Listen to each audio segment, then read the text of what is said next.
Takutnya. Ambil aku 3. Aku dah berak babi. Berlatar di El Paso, Texas, terdapat van yang berisikan 2 sejoli yang kita sebut saja mereka Ray dan Andre. Mereka adalah anggota khusus DIA yang sedang melakukan penyamaran untuk mencari bos kartel Narkoboy. One of these bad boys drive across country, me and Cody. Someday, I hope. How's he doing? You know, keep hoping that time will do its thing, but keeps pulling away. Kemudian kita diperlihatkan dengan seorang pria yang sedang freestyle bernama Cody. Ia merupakan anak dari Ray. Cody memiliki circle yang orang tuanya juga anggota DIA. 4 orang diantaranya ada Danny, Kyle dan Jess dan juga Pony. Di sini mereka membicarakan tentang sikap orang tua mereka yang sepertinya akan menghadapi perang besar. I don't know, my mom seems torqued up. I think something's going down today. Yeah, my mom said a little extra prayer. She always does before a raid. And now I'm gonna be worried about this all day. Guys, they are gonna be fine. Yeah. All right, they always are.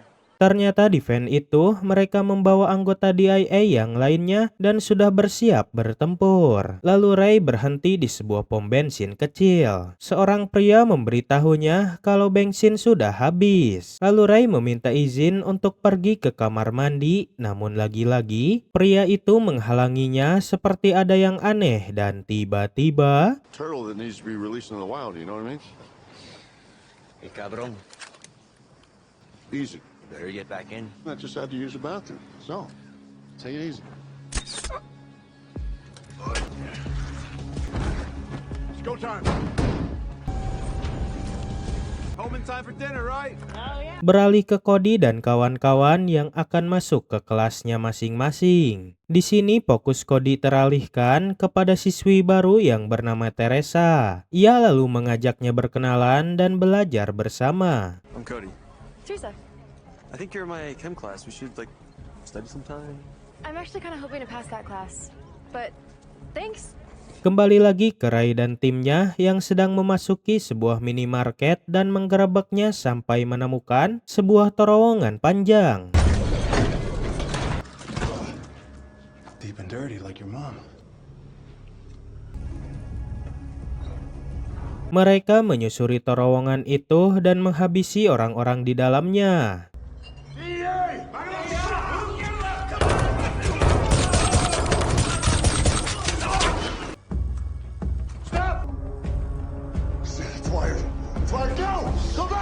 Di sini Ray memilih untuk mundur karena menyadari terowongan itu dikelilingi oleh bom.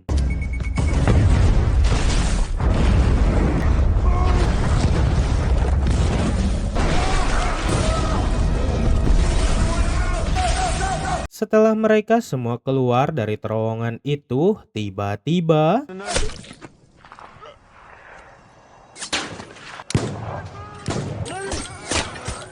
ya, ternyata ada sniper tersembunyi dan membuat salah satu dari mereka harus maut.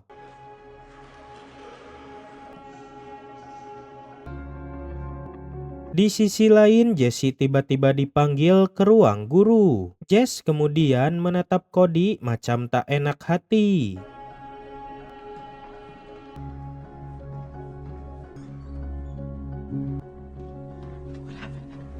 Dan benar saja, Jesse harus kehilangan ayahnya yang tewas dalam misi.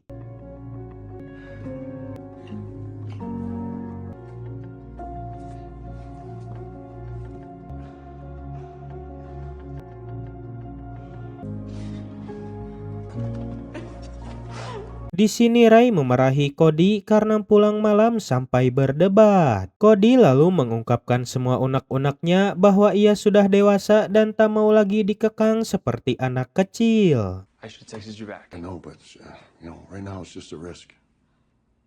Okay. Yeah. Thanks. Keesokan harinya Ray memimpin pemakaman ayahnya Jesse. I'm so proud of his son, Jesse. Di sisi lain di Meksiko terdapat sebuah rumah mewah milik bos kartel narkoboy yang bernama Benito dan saudaranya Natalia. Terlihat Benito sedang ceramah kepada anak buahnya karena kesal kemarin DIA bisa menerobos masuk ke dalam markas mereka. Where's our cheese? ¿Cuántas ratas hay aquí? ¿Eh? ¿Eres tu hijo? No, jefe. Claro que no. Nunca. Kemudian Benito menyuruh salah satu anak buahnya untuk menembak anak buah yang ia tidak suka. Karena dipaksa, akhirnya anak buah itu pun menembak rekannya tanpa penolakan. No me mates. Kembali ke Ray yang sedang menyamar dengan Andre di sebuah kafe. Rupanya salah satu anak buah Benito tadi itu merupakan mata-mata DIA untuk mencari tahu beberapa informasi. Kini mereka harus mencari tahu informasi tentang terowongan itu dan saudara perempuannya yang tinggal di El Paso, yaitu Natalia. Muy amable. Gracias.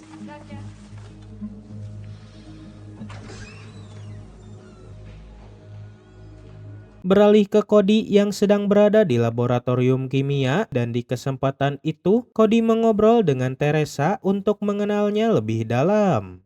At least I have a lab partner. Cheers. Ready? Yep. Jeez. Boom science.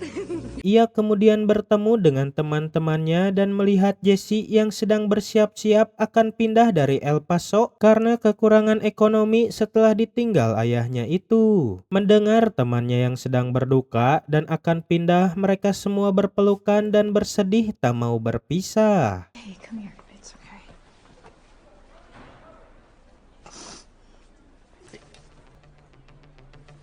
Cody pulang sekolah dijemput oleh ayahnya. Ia lalu bertanya kepada ayahnya kenapa DIA tidak memberikan sedikit uang kepada keluarga anggota DIA yang sedang berduka. His dad died getting that money. Doesn't the DEA owe the family something? We're setting up a GoFundMe for him. We'll do what we can. So if you die, I get a GoFundMe?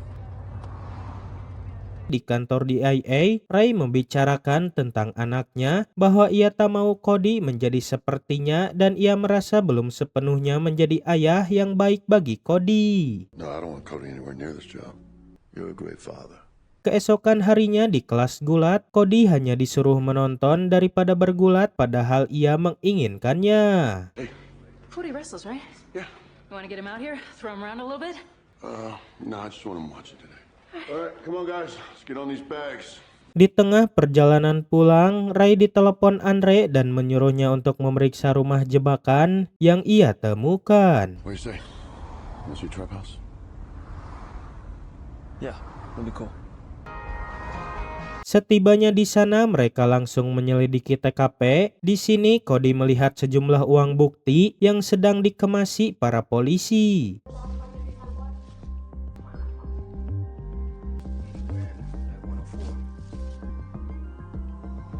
Cody disuruh ayahnya untuk menunggunya di kantor karena Ray akan melakukan rapat sebentar. Diam-diam Cody memotret gambar-gambar di dinding yang menunjukkan bukti serta foto para penjahat yang sedang diincar oleh DIA.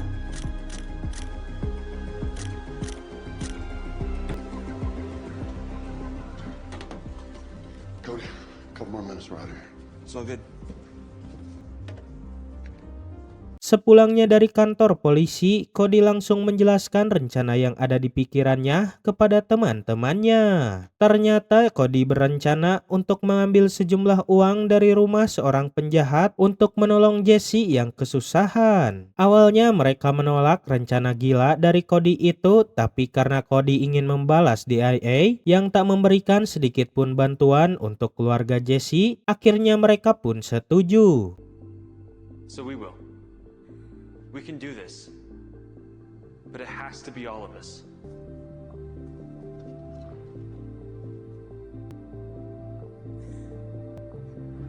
Pada malam harinya, Ray kembali menyamar di kafe di saat mata-mata DIA sedang datang memasuki kafe dan memberikan informasi. Tanpa diketahui, mata-mata itu diikuti oleh anak buah bos kartel dan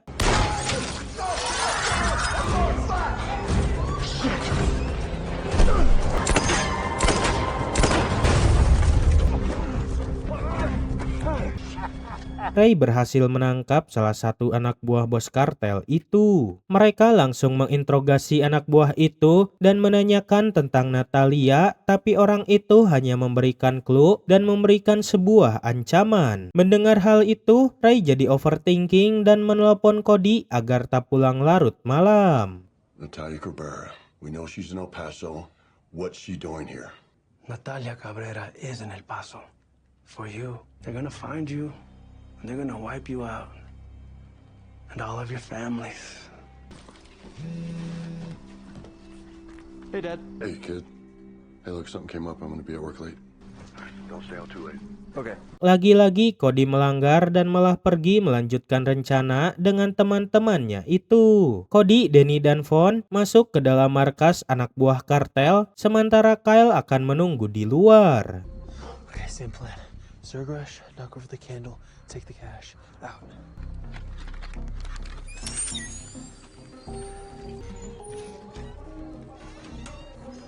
Setibanya mereka di dalam, mereka langsung mengambil uang dan inilah yang mereka lakukan.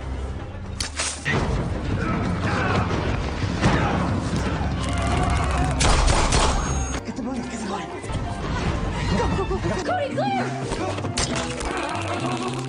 It's us! It's us! I knew it. I knew you'd be okay. That's why I didn't call the cops. Good. Okay? Let's go. Mereka kemudian kabur dari rumah itu dengan membawa sedikit uang. Meski gagal mencuri banyak uang dan hampir mati, tapi mereka tetap tertawa dan senang bisa bekerja sama seperti dalam misi. I don't think we're sending Jesse to Yale with that. We almost got ourselves killed for not even $500. Oh, our obituaries would be so sad. Kelakuan Cody dan temannya pun sampai ke telinga Benito, tapi di sini Benito hanya berpikir kalau itu adalah ulah DIA karena tempat itu adalah markas kartel yang sedang diselidiki oleh para polisi. It was just a trap house. Igual no tenía mucho dinero. Carajo, it's not about the money. Why don't you find out who it was and make an example out of him? We found a helmet with night vision. No, it's not strange. It was the DEA. Sí, se están revelando. Pagi harinya terlihat para petugas yang sudah maut akibat kejadian semalam. Melihat itu, Ray dan Andre hanya terheran-heran dengan orang yang melakukan pencurian itu. Sementara itu terlihat Cody dan Teresa yang sedang berkencan di sebuah restoran. Di sini mereka mengobrol dan membicarakan tentang keluarga mereka masing-masing. My mom passed away, actually, so. What about you and your folks? Still together, or? Divorced. Dad's somewhere. I'm gonna make you happy that you moved here. I'm gonna make you love El Paso. Yeah? Yeah. Boy likes a challenge. Setelah itu ia pulang ke rumah, kemudian membuka laptopnya dan berpikir untuk misi selanjutnya, mengingat kehidupan Jesse yang malang. Cody lalu menyampaikan rencana pada teman-temannya dan menunjukkan target mereka selanjutnya adalah El Feijo. So, what do we think? If we do it smart this time, then I'm into. Then smart it is. Just letting y'all know, I'm also in. Obviously. Selama beberapa hari mereka harus melakukan pengintaian bersama agar strategi mereka bisa lebih jelas. For them, we need some heavier artillery. Beanbag shotguns. They're non-lethal. Neighborhood should be empty, so there should be no traffic. Dan pada hari itu pun tiba, mereka langsung menghajar para penjaga dan berusaha mencuri van miliknya itu.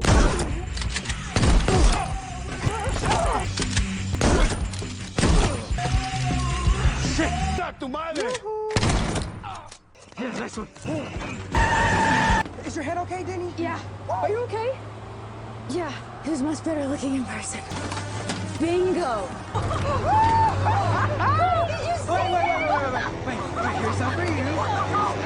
Akibat ulah para anak-anak itu, DIA akhirnya dapat menangkap El Feijo yang merupakan anak buah dari Benito dengan sangat mudah. Di sini Feijo melaporkan kejadian pencurian tadi pada Ray dan Andre yang padahal mereka akan menginterogasi Feijo untuk mencari info tentang Natalia. What do you know about Natalia Cabrera? Well, I've heard the name. Any idea what she looks like?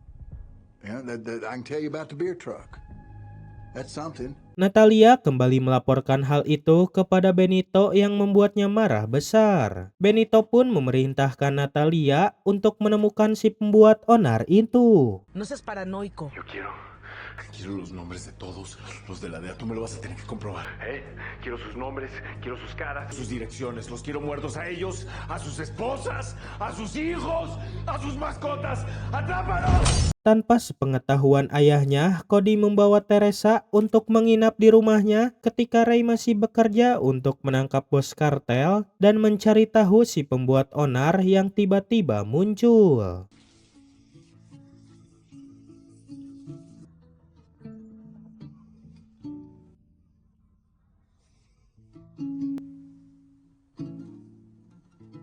Mereka bingung dengan aksi si pencuri yang melawan anak buah kartel tanpa menumpahkan darah. Di tengah kebingungan itu datanglah salah satu rekan mereka yang mendapat informasi tentang terowongan itu. Something off the wiretaps.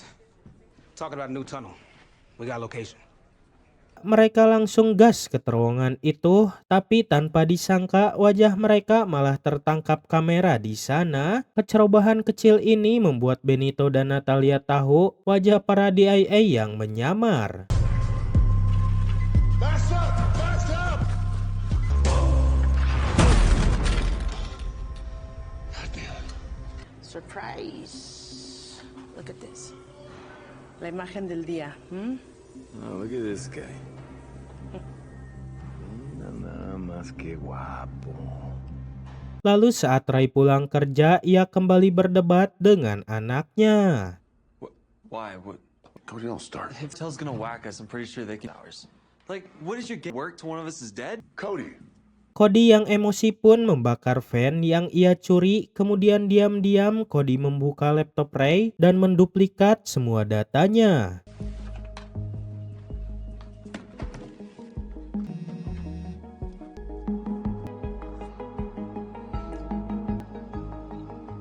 Keesokan harinya, Ray mendapat telepon dari ibunya Jesse yang berterima kasih karena telah diberikan sejumlah uang besar dari DIA. Ray bingung karena DIA hanya memberikan mereka sejumlah uang yang tak terlalu besar dan dari mana asal uang sebesar itu. Put them all down and ask for alibis. They're gonna be pissed, but let's do it anyway. Kembali kepada Cody yang menghampiri teman-temannya yang sedang menelepon Jesse. Terlihat Jesse sangat bahagia setelah mendapat uang sebanyak itu dari DIA. Miracle, man, like straight up. We might be able to buy a house and move back to El Paso, which would be incredible. Not a house. I love that for you guys. Oh, we gotta go. Cool, bye. Oh, if only he knew. Alright, I got plans for the next one. Cody kembali memberitahu kepada teman-temannya tentang misi selanjutnya. Vaughn merasa mereka sudah cukup melakukan itu karena kebutuhan Jesse juga sudah tercukupi. Tapi Cody memaksa karena menurutnya mereka masih muda dan harus mencoba berbagai hal baru. Di tengah itu, tiba-tiba... Look, man, I don't know if you're on your period or some but... Jenny, are you okay? Oh my God, Denny! Jenny? Okay? Jenny, want some water? Okay? Di saat Ray sedang mengamati rekaman CCTV, ia curiga kepada salah satu gerakan dan mulai mencurigai Cody, anaknya.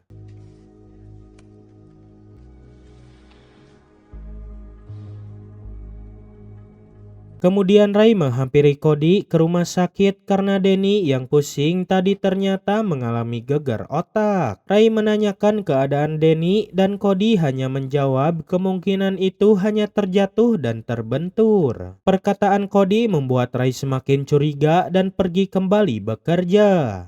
When did you say Denny fell down the stairs? I'm not sure. I wasn't there. I think last week sometime. Okay. See ya. Cody menemani Danny sambil bercerita. Danny menceritakan semua kekesalan dirinya terhadap sikap ayahnya yang berbeda dengan sikap Ray kepada Cody yang selalu khawatir terhadap Cody. Mendengar pernyataan dari Danny, akhirnya Cody sedikit tersadar. It's that he loves you. Your dad loves you, Cody. That's how he shows it. 'Cause he doesn't know any other way. Setibanya di rumah, Ray kembali menyamakan gerakan dari rekaman CCTV si pembuat onar dengan rekaman Cody yang sedang bergulat.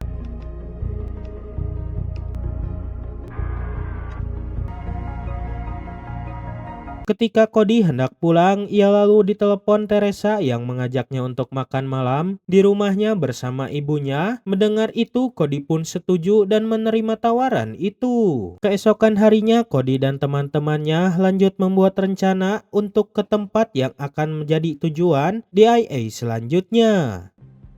All right, the beer truck. Gonna refuel here. This truck stop on Highway 62 just after dark.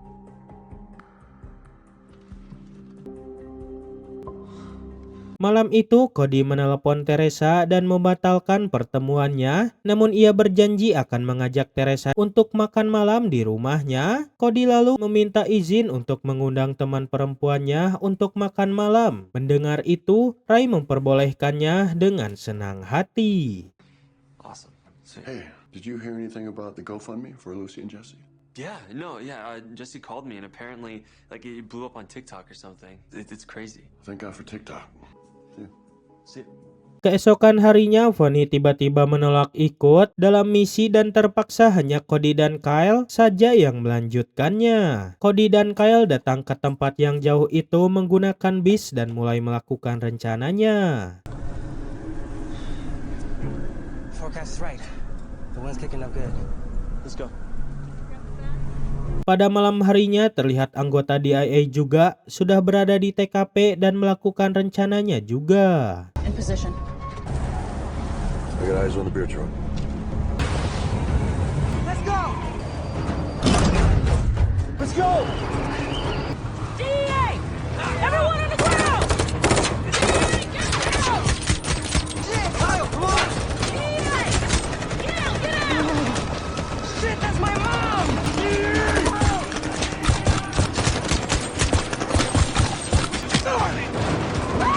go!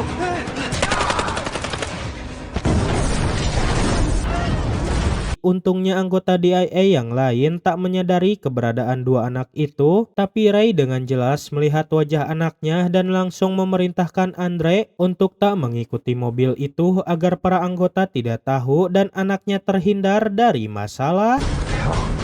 Stand down! Stand down! That's a no! Are you okay?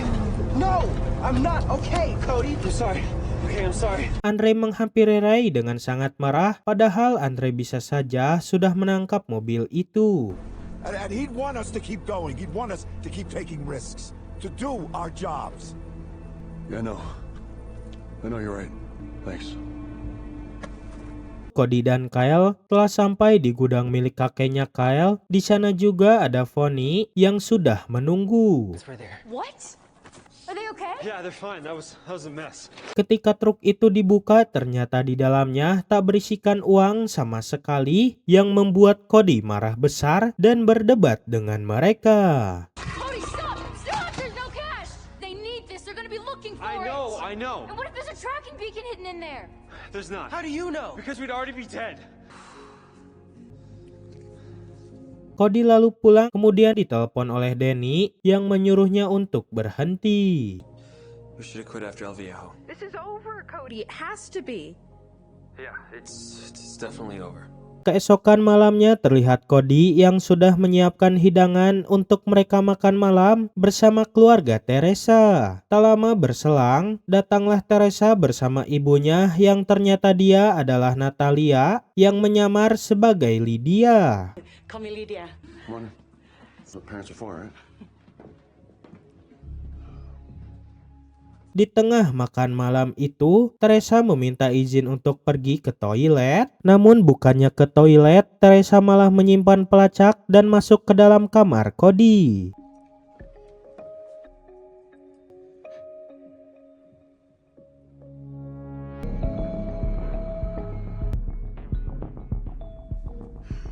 Oh man, it's yeah. Used to go up there. Setelah itu Natalia dan Teresa pun pulang dan di sini Ray mengajak Cody untuk pergi memancing besok dan membicarakan sesuatu. Get out town tomorrow. Go fishing. We haven't done that in a long time. Give us a chance to talk. Dan diketahui ternyata Teresa dan Natalia memang sudah merencanakan hal itu untuk menjebak ayahnya Cody yang merupakan anggota DIA, dan Teresa sudah mengetahui hal itu saat ia menginap di rumah Cody. Kembali kepada Danny yang sedang terlelap di rumah sakit, tiba-tiba ia diculik. Cody yang sedang tidur pun tiba-tiba ditelepon Teresa yang menggunakan ponsel Danny dan menyuruhnya untuk mengembalikan truk yang sudah Cody curi beserta barang yang ada di dalamnya. Cody, don't come over here. Okay, just tell me what you want. Here with our beer truck within 2 hours or Denny dies. Daddy shows up, Denny dies too. Guess I'll see you soon.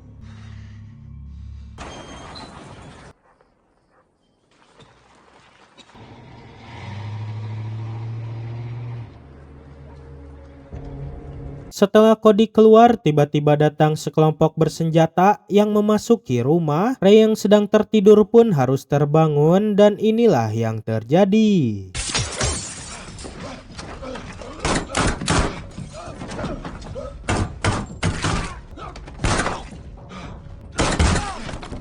Ray langsung menghubungi semua teman-temannya. Ray juga mengirim pesan kepada anaknya agar ia tidak kenapa-napa. Cody tak memperdulikan pesan itu dan langsung pergi membawa truk dari gudang.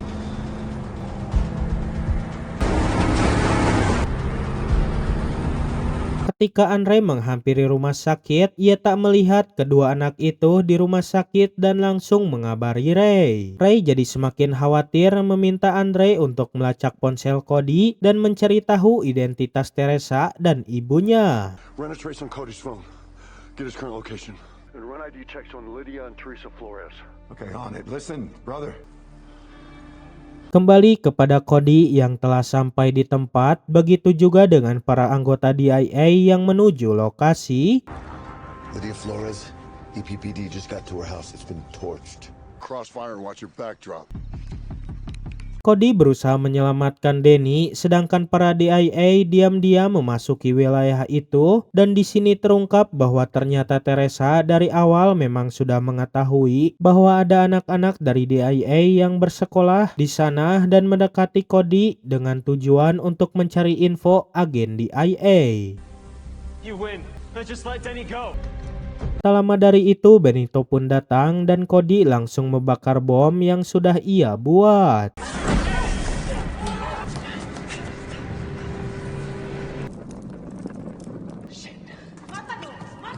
Ternyata bom buatannya itu gagal dan inilah yang terjadi.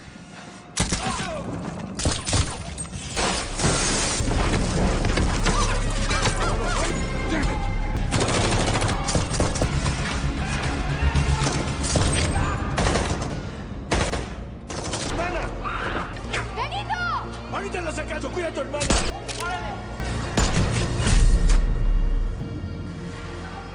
Akhirnya Benito pun meninggoy. Cody langsung berlari untuk menyelamatkan Danny. Melihat itu, Ray langsung menyusul Cody yang gegabah.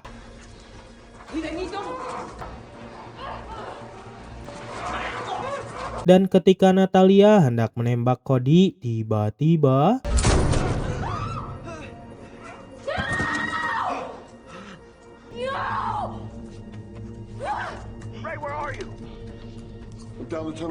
Cody langsung menghampiri Danny, namun tiba-tiba ia dihajar oleh Ray. Ternyata ia tak mau anaknya terlibat dalam kejadian itu dan ia langsung mengikat tangan Cody lalu menyuruhnya untuk berpura-pura seakan-akan ia diculik.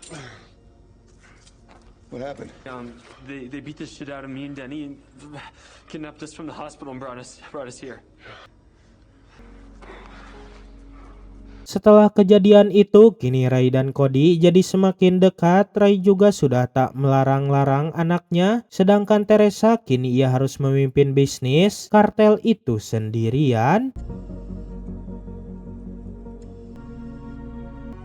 This is no way to live, papito. Kini Cody bisa berkumpul bersama dengan teman-temannya, termasuk Jesse, dan film pun tamat. Well, welcome to our new house. Can I give you guys a tour? Yeah, let's do it. All right, come on.